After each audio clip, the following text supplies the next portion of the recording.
Welcome back everyone to David Dobrik is a Villain Part 2. If you haven't seen my last video, I recommend you watch it first. It's about racism, blackface, and bullying in David's content. Today folks, the two main characters are Seth and David. For a quick recap, David coordinated a sexual assault on his friend Seth twice. In this video, I will clear Seth's name with undeniable evidence that he is a victim and not the villain in this situation. Matter of fact, let me change that. In this video, I will do everything in my power to bring justice to the court and charge David Dobrik with sexual assault and being a bad friend. David used Seth for racist content and blackface. David is also financially toxic to Seth and the Vlog Squad, which you will learn about. Seth came onto the H3 podcast to talk about how the pranks affected his life. First, he takes responsibility for his actions and his role in the videos. People kind of see me as like, attacking David or attacking Jason or attacking, individuals in the Vlog Squad. But what it really was about was me taking credit for the actions that I was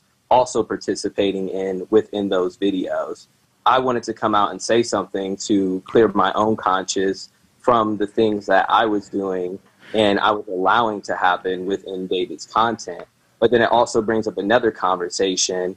This is also David's content, and he's the one that's coming up with the ideas, and he's the one that has the power and is asking people to participate in certain things. But he says it is David's content, David coordinates his videos, and he has the power. I agree with this statement because Seth may have participated in the racist videos, but David's the one that asked him. It's David's platform, he controls it, and he makes the jokes. Seth apologized to his community and his family for participating in the videos. I just started integrating myself, and then as I started integrating myself, I started being asked over and over again to kind of participate in bits that, can kind of come off being very culturally insensitive.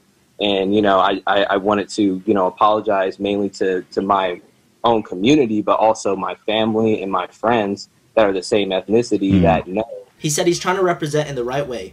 But as the only person of his skin color in the room, he felt pressured to make these jokes and to participate in the videos. And there is a lot of pressure, when you're in the room and you're the only person of your skin color or your culture, and you're trying to represent in the right way, and you're constantly being pressured to do things that you might know are wrong and you're uncomfortable with. Then H3 says, there's a pattern where it's like he exploiting people's vulnerabilities to make a joke out of it.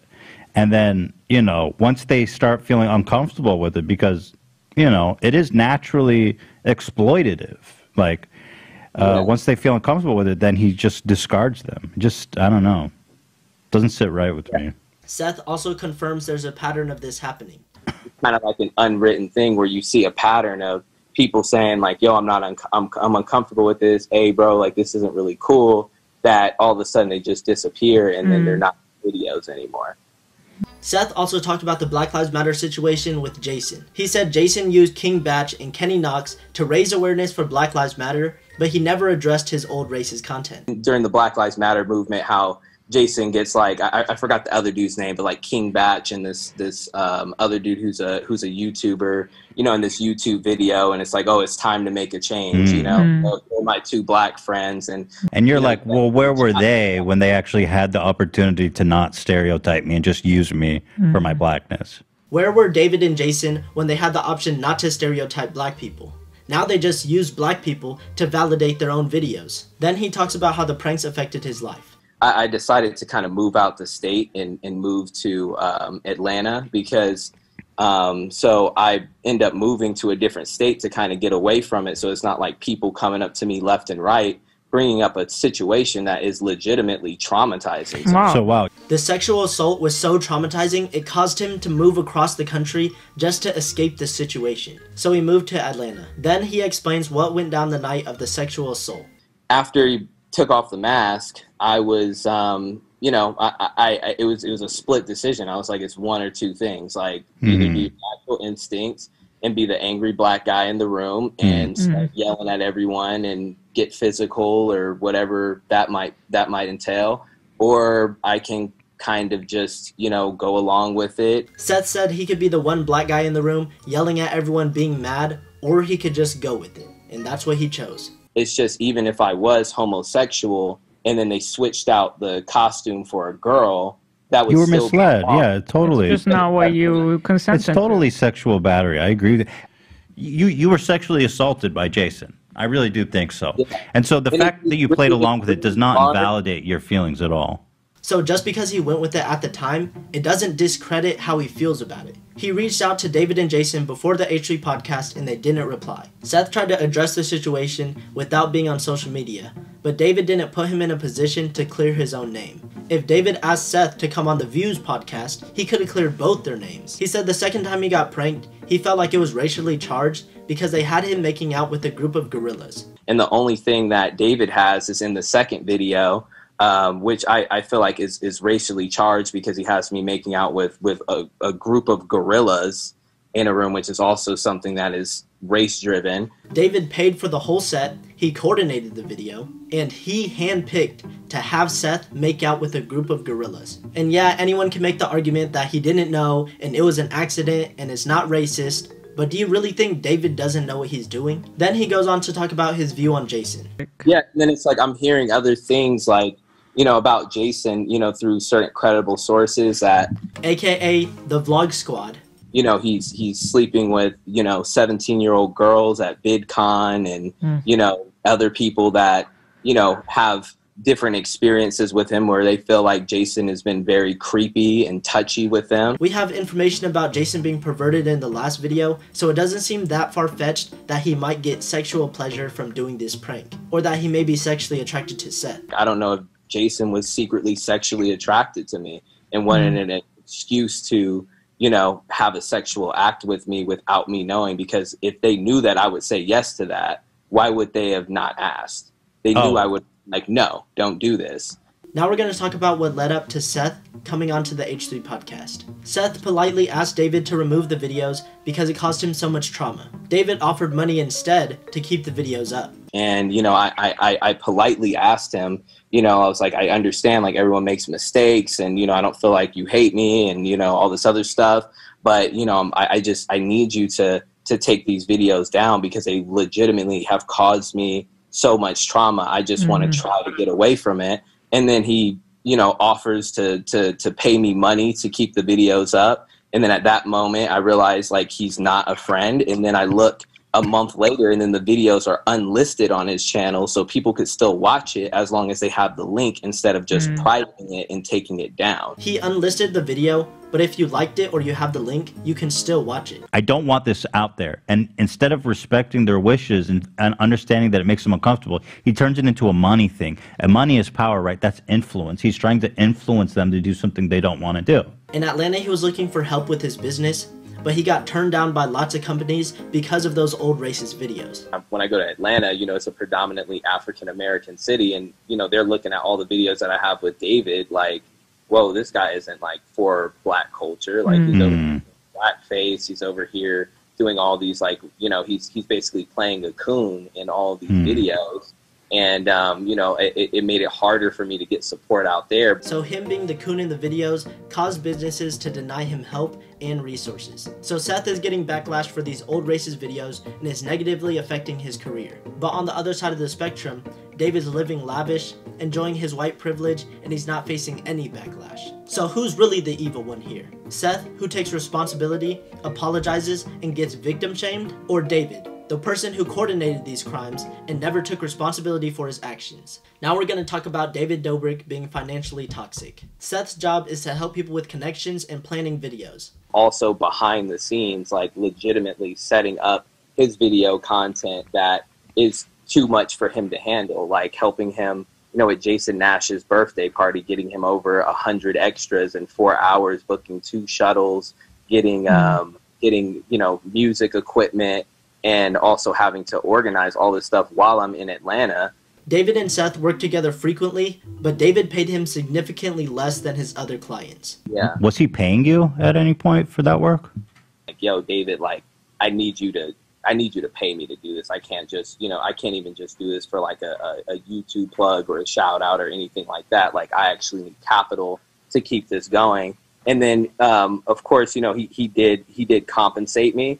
But the amount of compensation that it is compared to what other casting agencies charge for videos that are created in, such a short span of time would really cost thousands of dollars. And I'm only charging him, a few hundred bucks because I want to see his business grow. On one hand, we have David Dobrik, who's a multimillionaire with enough money to give away Teslas. Like having to, hassle someone about, $400 or $500, when they have millions of dollars. It's just, at some point you're just like, okay, this isn't worth it, even if you are a star. And on the other hand, we also have David Dobrik, who is equally rich, but this time he has no respect and he's super egotistical, so he pays his friends with the tag in the video. The second assault also pertains to money. After the first sexual assault with Jason, David asked Seth if he could prank him like that again. He was like, yo, I want to do that prank again. I kept saying like, no, I don't want to have to go through that again. I don't want to deal with, the repercussions of having all these people know, like that other video people are just starting to forget. I just want to keep it moving and not, be involved in any sort of content like that anymore. David still made the video without Seth's consent, but the second time he cut it to make it seem like he got consent. Seth felt like since he was so uncomfortable the first time, and David saw how upset he was, that's the reason why David wanted to prank him again. I really didn't like that. Like, please don't do it again. Like, I'm not, interested in being involved in any sort of content like that. I feel like it's wrong, X, Y, and Z. But you had expressed, like, I didn't like that. Yeah. And so I find it really interesting because, like, the fact that he sought out to do it again to you, it has to be in some sense that he knew that you didn't like it, and that made it more entertaining to him.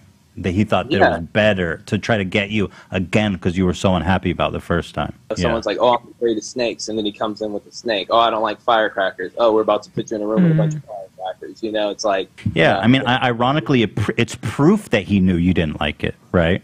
It's proof that he knew that that you were not down. Then David set up a whole beef jerky commercial and said they would pay someone $2,500. No suspicion at all. Like, the emails were official. Like, wow. He made a website and everything. So it was just like 100%. And I'm sitting there, like driving from like my grandma's house in Compton to be involved in all these videos, kind of, looking for something that could kind of be a break to kind of get me to the next level. And I'm like, oh shit, I just booked a commercial, like hanging out with David and all this other stuff. This is awesome. Like, I'm super excited about it. I'm calling my family like, hey, like I'm about to do a commercial. Like, that's this is painful. Good. We call like my family and be like, no, I just basically got sexually assaulted again. Oh my God. It's messed up because Seth thought he was getting his big break finally. And then it just ended up being another disgusting prank by David. Then Seth talks about money some more. He said he didn't get paid for the first prank or any of the vlogs. I was, we don't make money off of these videos. Like, we're not getting ad revenue. We're not getting paid directly from David. Like, every once in a while, he might be like, oh, I have this skit. I'm going to pay you like $200-$300 to eat a cockroach or something like that. Like, you get opportunities like that, but we basically have to fend for ourselves. And after Seth found out that the whole commercial was a setup for another sexual assault, Seth asked multiple times to be paid the amount the commercial was going to pay. Partnered with Jack Links, he probably made like 50 to 100 grand off of that.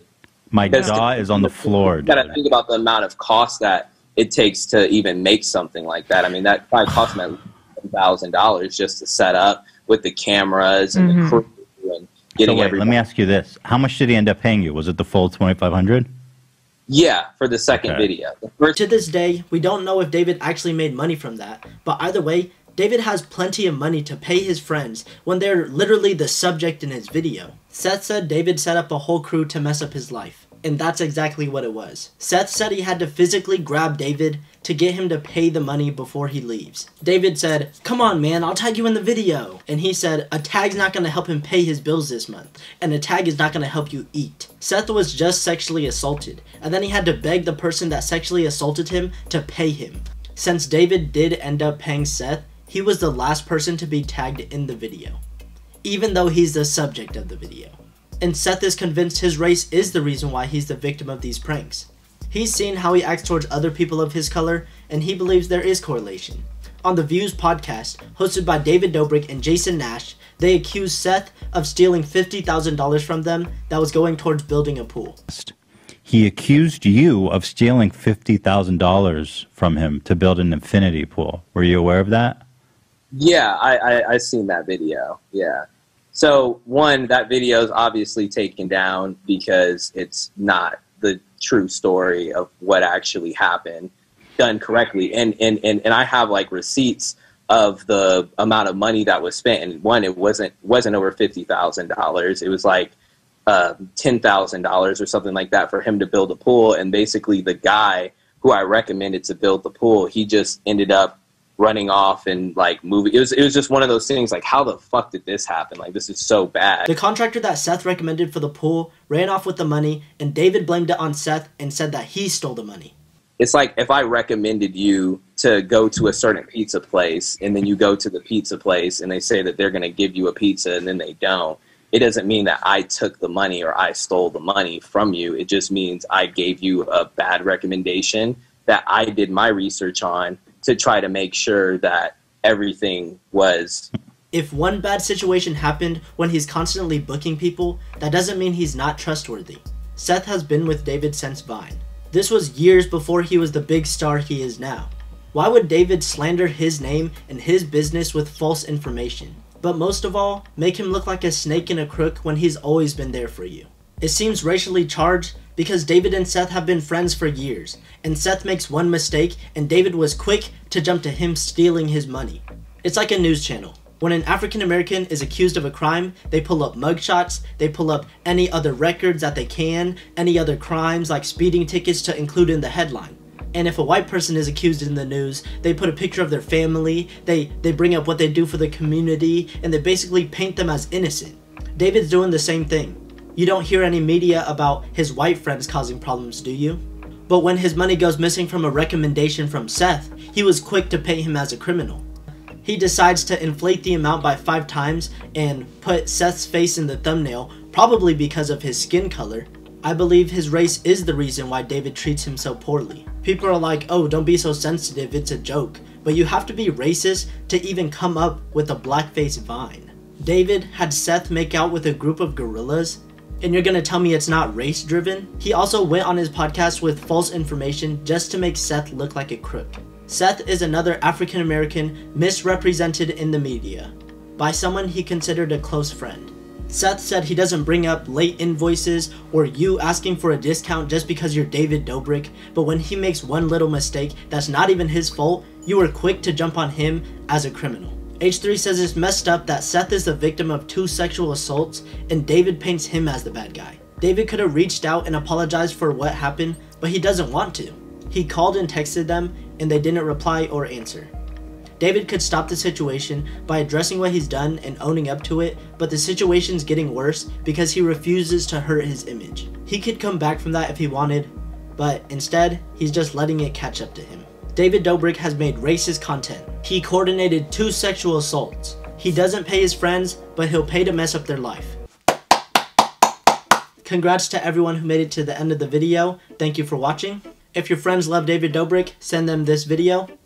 If your friends hate David Dobrik, send this video to them. And make sure to like and subscribe. Next week, do you guys want a part 3 of David Dobrik? Or do you want James Charles being a predator? Let me know in the comments. I'm going to comment both. The one with the most likes is going to win. Next week, do you guys want a part 3 with more information about David Dobrik? Because honestly, I could just keep canceling him.